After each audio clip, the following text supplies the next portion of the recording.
Assalamualaikum warahmatullahi wabarakatuh. Sebelum memulai pelajaran hari ini, sebaiknya kita berdoa menurut kepercayaan kita masing-masing.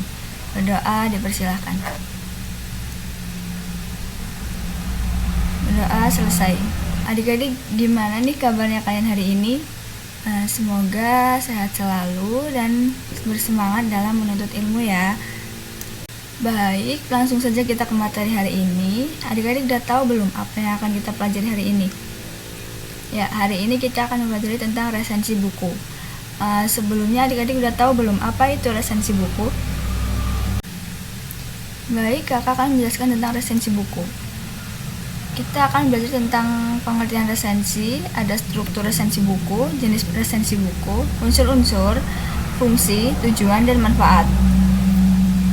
Yang pertama ada pengertian resensi buku. Pengertian resensi buku adalah, menurut Kamus KBBI, resensi adalah sebuah tulisan berbentuk ulasan atau penilaian terhadap sebuah karya. Resensi itu didefinisikan sebagai pertimbangan atau pembicaraan tentang buku atau disebut ulasan buku. Namun seiring perkembangan zaman, resensi tidak hanya diperuntukkan untuk buku atau karya sastra saja, tetapi bisa juga untuk karya seni atau bahkan film. Baik, selanjutnya ada struktur resensi buku. Struktur resensi buku terdiri dari judul resensi, identitas buku, orientasi, sinopsis buku, analisis, dan evaluasi. Judul resensi buku adalah berisi tentang mengenai judul dari resensi yang ditulis. Selanjutnya ada identitas buku yang berisi tentang judul, penulis, penerbit, tahun terbit, tebal buku, ukuran, dan bahkan ada bahan buku atau karya. Selanjutnya ada orientasi yang berisi tentang penghargaan yang pernah diraih oleh buku yang diulas. Selanjutnya ada sinopsis buku yang berisi tentang rangkuman atau ringkasan cerita buku yang diulas. Next ada analisis. Yang berisi tentang unsur-unsur intrinsik buku yang diulas. Selanjutnya ada evaluasi yang berisi tentang kelebihan dan kekurangan buku yang diulas. Next ada jenis resensi buku. Jenis resensi buku ada 4, yaitu informatif, deskriptif, kritis, dan narasi atau cerita.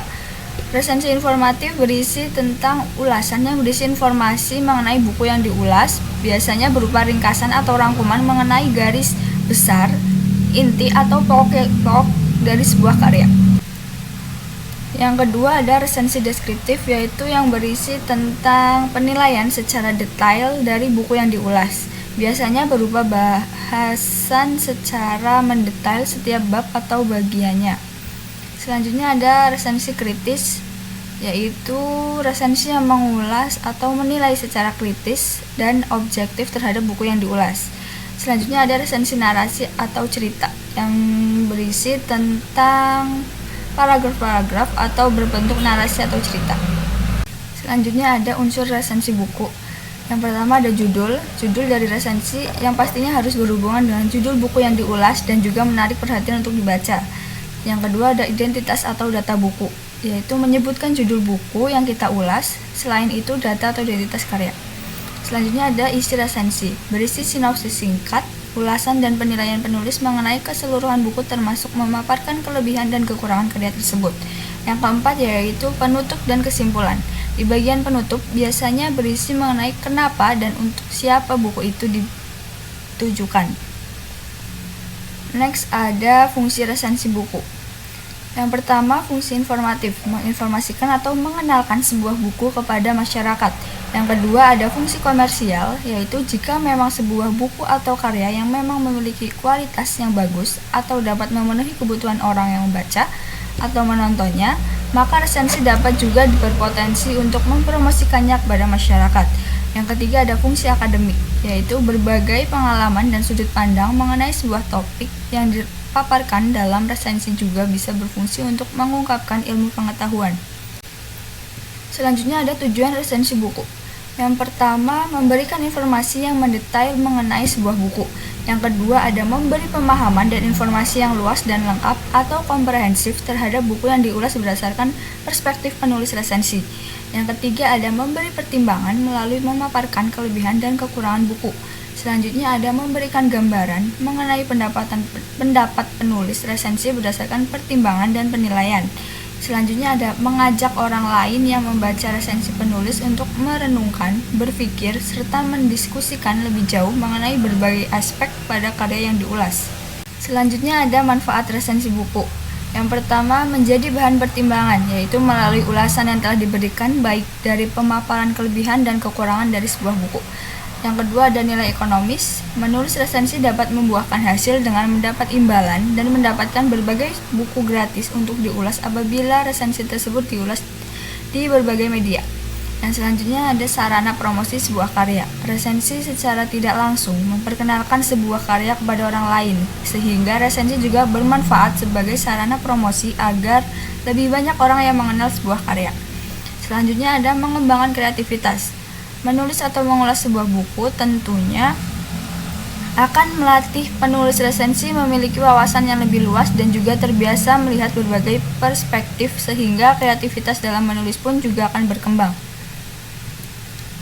Demikian yang bisa saya sampaikan. Ada yang ingin ditanyakan? Baik, jika tidak ada yang ingin ditanyakan, hari ini kakak akan memberikan sebuah tugas, yaitu kalian mencari satu buah buku untuk dianalisis sesuai dengan materi yang sudah saya sampaikan tadi.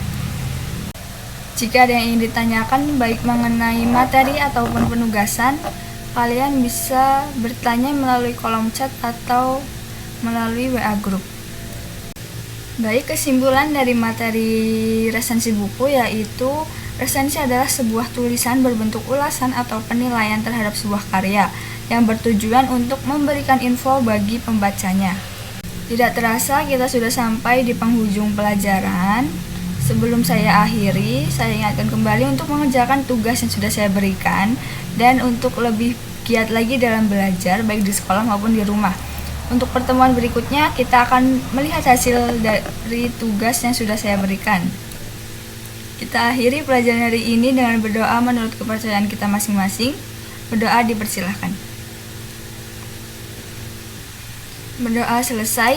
Sekian untuk pelajaran hari ini. Kurang lebihnya mohon maaf. Wassalamualaikum warahmatullahi wabarakatuh.